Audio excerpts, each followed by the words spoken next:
Assalamualaikum warahmatullahi wabarakatuh. Perkenalkan nama saya Bunga Cindiana dengan NIM 18233016, mata kuliah Etika Perpajakan dari Fakultas Ekonomi, Prodi Manajemen Pajak. Baiklah, pada minggu 1 ini saya akan membahas tentang konsep dasar etika.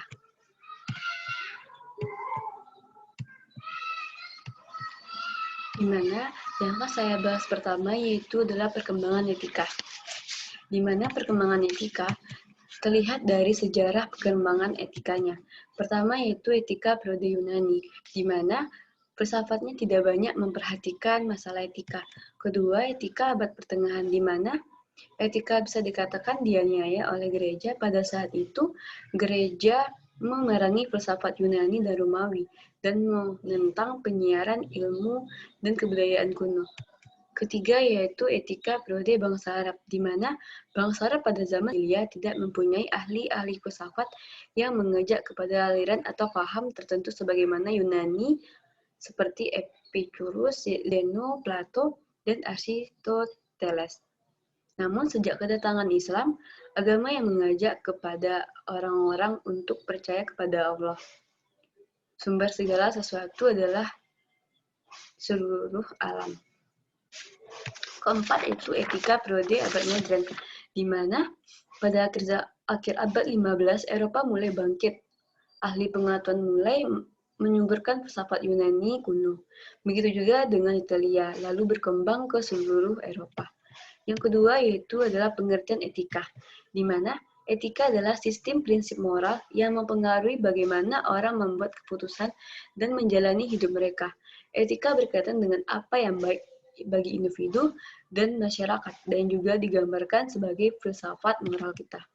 Ketiga yaitu adanya teori etika, di mana yang teori etika ini terbagi atas 6. Pertama yaitu ada egoisme. Egoisme ada 2, yaitu egoisme psikologis, di mana semua tindakan manusia dimotivasi oleh kepentingan berkutat diri. Kedua yaitu egoisme etis, di mana egoisme etis adalah tindakan yang dilandasi oleh kepentingan diri sendiri. Kedua yaitu adalah utilitarianisme, di mana suatu tindakan dapat dikatakan baik jika membawa manfaat bagi sebanyak mungkin anggota masyarakat, atau dengan istilah yang sangat terkenal, the great happiness of the great number. Yang ketiga yaitu adalah deontologi, di mana istilah ini berasal dari kata Yunani deon, yang berarti kewajiban. Paham deontologi mengatakan bahwa etis tidaknya suatu tindakan tidak ada kaitannya sama sekali dengan tujuan, konsekuensinya, atau akibat dari tindakan tersebut. Konsekuensi suatu tindakan tidak boleh menjadi pertimbangan untuk menilai etis atau tidaknya suatu tindakan. Yang keempat yaitu adanya teori hak, di mana teori hak itu adalah dalam pemikiran moral. Barangkali teori hak ini adalah pendekatan yang paling banyak dipakai untuk mengevaluasi baik buruknya suatu perbuatan atau perilaku seseorang. Yang kelima yaitu teori keutamaan, di mana teori keutamaan bisa didefinisikan sebagai berikut: disposisi watak yang telah diperoleh seseorang dan memungkinkan dia untuk bertingkah laku baik secara moral. Yang keenam yaitu teori etika teonom, di mana teori etika teonom dilandasi oleh filsafat Kristen mengatakan bahwa karakter moral manusia ditentukan secara hakiki oleh kesesuaian hubungannya dengan kehendak Allah. Yang keempat yaitu adalah tujuan etika, di mana etika sangat penting untuk diterapkan untuk menciptakan nilai moral yang baik. Etika yang baik mencerminkan perilaku yang baik.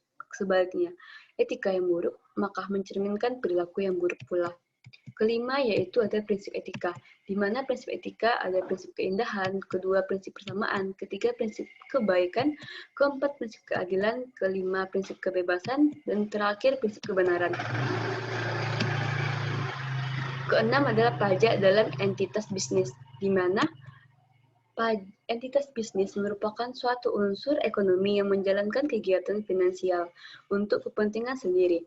Unsur ekonomi terdiri atas suatu badan hukum atau 2 atau lebih badan hukum yang bekerja sama dalam membentuk suatu kelompok, masing-masing kemudian menjalankan usaha demi kepentingan kelompok tersebut. Sekian dari saya, mohon maaf saya akhiri. dengan Assalamualaikum warahmatullahi wabarakatuh.